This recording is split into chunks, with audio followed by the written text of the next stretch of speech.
Well, hello everyone. I'm going to talk to you about something that happened to me personally related to family history and memories.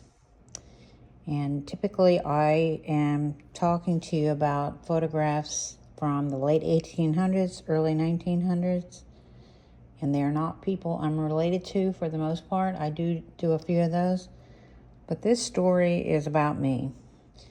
So I just came home from Pennsylvania. I grew up in Pennsylvania near Philadelphia, and I went up to visit with my family. My brother was in town also from Louisiana, so four of my sisters and a lot of nieces and nephews and cousins even. We had a great time. It was a wonderful time. I had a great visit with them. But I did receive these letters, and what these letters are, they're letters that I wrote home to my mother when I was in the Army.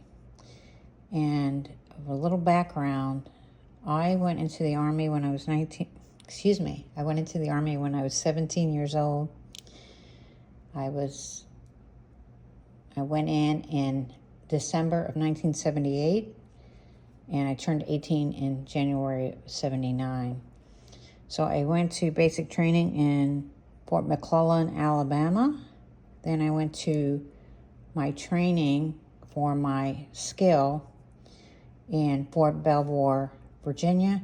And I finished out my tour in Schwetzingen, Germany at Tompkins Barracks. So that's a little background history. So now I'm 63 years old, and I am reading, for the first time since I wrote these letters, what my mindset was, what my thoughts were, and I'm writing this to my mother.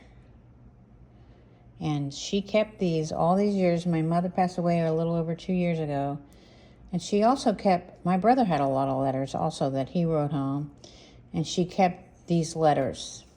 And I was kind of surprised. I mean, it's very emotional also because, one, she's not here any longer, so that's the emotional part of it. But also, here I am, a 63-year-old Robin, reading what an 18, 19, 20-year-old Robin was writing.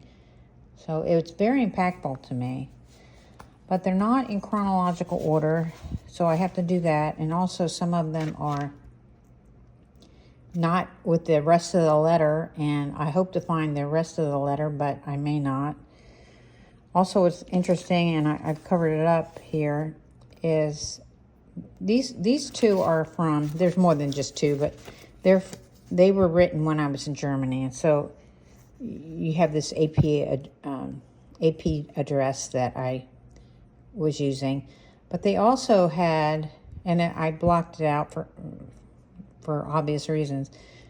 This is strange to me that we had to put our Social Security number on here. So underneath this is my Social Security number. Can you imagine that we were doing that then? How crazy is that? We were writing letters home and putting our Social Security number on the letters. But yeah, look at I have photographs in here. 30 cents to mail from overseas. This one's 15 cents. This was 30 cents because there were photographs in here, but 15 cents to mail a letter from Germany. In any case, I'll start diving into these, and I'll read off one letter at a time, and hopefully you'll take this journey with me. I'll also add some context to them where I can. So, for example, I'm going to reference certain people, and I'll add their photo in there and talk about what they meant to me. And so I read these, and I was just, I can't express to you how it made me feel, because it's a very surreal thing to read letters that you wrote so many years ago. In any case, I hope you join me on this journey.